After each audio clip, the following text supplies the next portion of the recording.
Olá, olá pessoal, estamos de volta. Eu sou o Fábio Pirajá, esse é o projeto Memória Capixaba.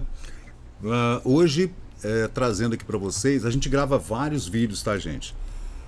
Vários vídeos por dia. De repente vocês me veem com a mesma camisa. Pô, esse cara não troca de roupa. Eu gravo, às vezes, gravo 6, 7 vídeos, né? Então, é isso aí. Podia trocar a camisa, né? Mas, pô, não, né? Vamos que vamos, vamos embora. Vou trazer para vocês aqui uma pesquisa feita em 2019 da briga durante a Primeira Guerra Mundial, anos 30, a Segunda Guerra Mundial e o final da guerra. E a briga entre nazistas, comunistas, fascistas, integralistas, eram várias vertentes políticas, gente, que brigavam politicamente, né, nas eleições e tudo, e brigavam também nos jornais, né? Notícias do Parlamento Comunista do Brasil, Comitê Estadual do Espírito Santo, né? E nessa época o Partido Comunista ainda era legalizado, né? Depois ele tornou-se ilegal. Famoso deputado federal comunista brasileiro foi Jorge Amado, né? Durante a Constituinte de 46. Tomando aqui um cafezinho expresso delicioso. E os jornais falam o seguinte aqui, gente. Tendo um jornal desta capital, Vitória, em sua edição de ontem, comunicado uma nota ofensiva aos brios democráticos da classe operária e do povo. Vamos vendo o texto, hein? O Comitê Estadual do Partido Comunista do Brasil, na época era PCB, era o partidão, tá? Não havia PCdoB, nada, era o partidão, PCB. E o PCB vem publicar e advertir o povo capixaba contra as manobras torpes dos integralistas do Plínio Salgado, que, tomando a direção do órgão em apreço, iniciaram uma campanha de provocação sistemática tentando criar um caso religioso com o intuito de dividir o povo e perturbar a ordem democrática. Vão vendo, gente, vão vendo os termos, vão vendo também, vamos analisando também a forma, né? Olha, essa matéria tem 80 anos. O órgão oficioso do nazi-integralismo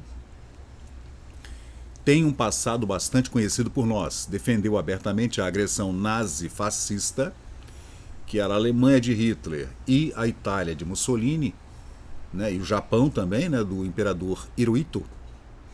Manteve a mais estreita ligação com as firmas do eixo, o eixo Alemanha, Itália e Japão, né? Nesta cidade, tais como o caso Bayer, Arens e Langen, Theodor Willy, etc.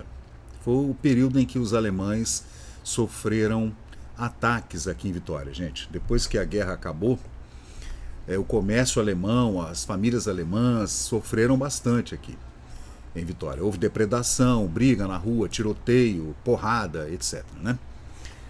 Lutou contra os interesses do nosso povo até que, em determinado momento, sendo nossa pátria traiçoeiramente agredida com o auxílio dos integralistas e dos que sempre encontraram apoio no referido órgão, foi este forçado a mudar aparentemente sua orientação.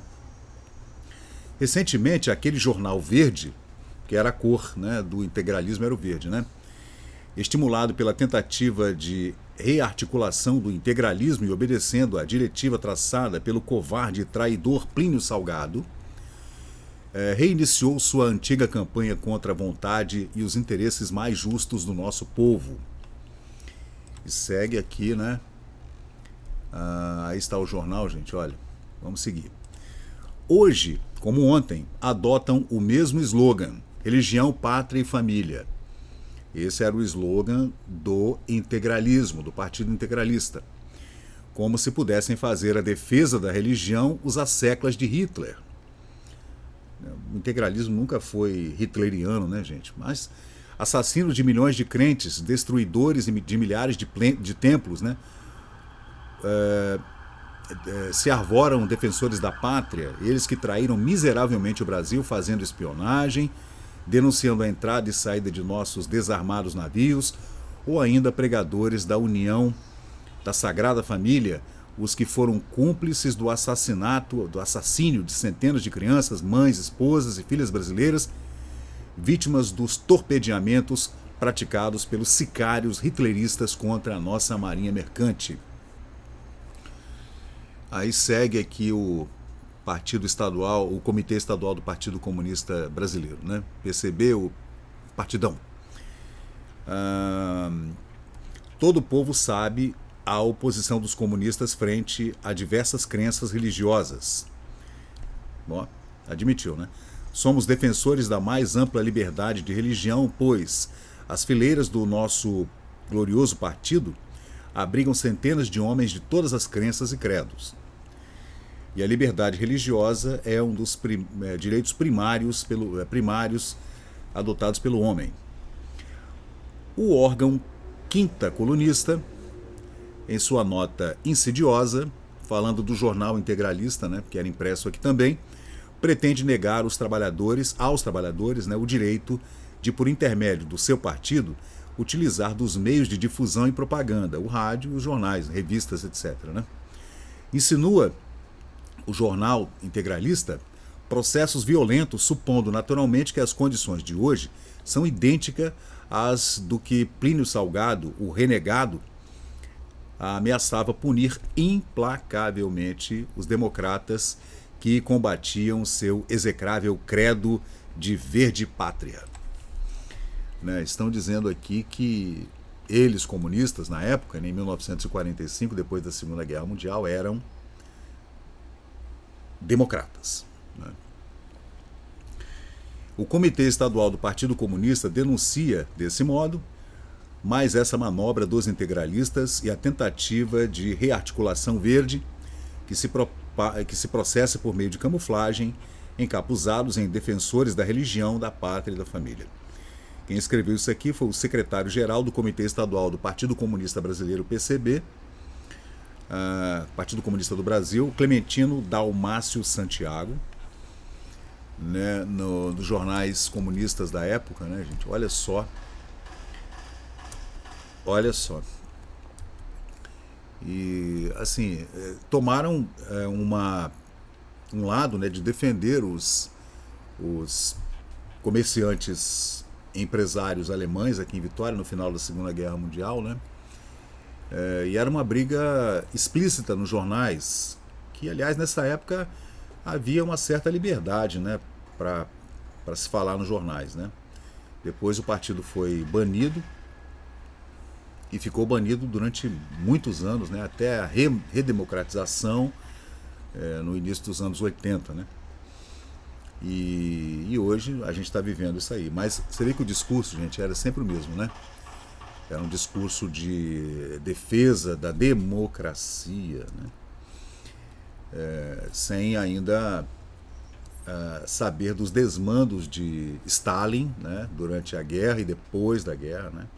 É claro que em 1945 ainda essa informação circulava de forma muito incipiente. Né? E Vitória, gente, como recebeu o Espírito Santo, né, como recebeu muitos imigrantes alemães, assim como os italianos, suíços, poloneses, pomeranos, etc. Né? Nós tínhamos aqui em Vitória, temos ainda até hoje, né, descendentes de alemães, que naquela época tinham negócios muito importantes aqui em Vitória, desde os anos 1920, 1930, né? E depois com a entrada do mundo inteiro na Segunda Guerra Mundial, inclusive o Brasil, que entrou no final da guerra, mas entrou na guerra, né? Então houve realmente no final da guerra, com a vitória dos aliados e a derrota da Alemanha nazista, e consequentemente depois a derrota do Império Japonês na Guerra do Pacífico, esses comerciantes e funcionários públicos alemães e empresas alemãs aqui em Vitória sofreram muito, né? Muitos ataques, inclusive com tiroteio no meio da rua, porrada, quebra-quebra de negócios alemães. Isso está muito bem documentado nos jornais de Vitória durante a guerra e depois, né, no final da Segunda Guerra Mundial. Havia entre o Brasil e a Alemanha, até antes do início da guerra, E até depois que a guerra iniciou-se em 1939 até 1940, muitos negócios entre alemães, o governo alemão e o governo brasileiro, né, desde o final do século, início do século XX, né, porque todo aquele maquinário que vinha para fazer energia elétrica, bombeamento de água, usinas hidrelétricas como a usina do Jucu, era tudo produto alemão, gente. Porque os alemães realmente sempre foram pioneiros nessa área. Eles inventaram os automóveis, né? Então, a eletrificação, os bondes, era tudo ou era inglês ou era alemão. Então, não tinha como. Então, o Brasil tinha muitos negócios. E o Getúlio Vargas, o nosso ditador perpétuo, ele era muito afeiçoado às coisas alemãs, inclusive, né, ao fascismo de Mussolini e ao Adolf Hitler, o homem do bigodinho, né? E aqui nós tínhamos também o movimento integralista, do Partido Integralista, do qual meu avô Joaquim fez parte, que era mais afeito às coisas da Itália, porque em Vitória também havia muitos imigrantes italianos, então havia uma casta italiana, uma casta portuguesa mais antiga e uma casta alemã dentro do nosso comércio, dentro do funcionalismo público, né, dentro da política, né, e essa coisa foi se exacerbando, né, essa briga ideológica e até briga física mesmo, né, no meio da rua, ali quando eclodiu a Segunda Guerra Mundial, e especialmente comércio, e os alemães sofreram muito aqui em Vitória. Mas depois a gente faz um vídeo mais abrangente falando dessa história, né? Que foi uma história meio sangrenta, envolvimento de polícia, partidos políticos importantes, né? Então, muito dinheiro, né? Que as famílias eram muito abastadas, tinham muito dinheiro. Então a gente vai comentar isso em outro vídeo, em outra oportunidade. Então, gente, valeu, muito obrigado. Isso é o Memória Capixaba. A gente está sempre aqui trazendo essas crônicas, né, que a gente gosta de estudar, e essa é sobre a briga nos jornais entre o Partido Comunista do Brasil e o Partido Integralista do Plínio Salgado. Então valeu, pessoal, muito obrigado e até a próxima.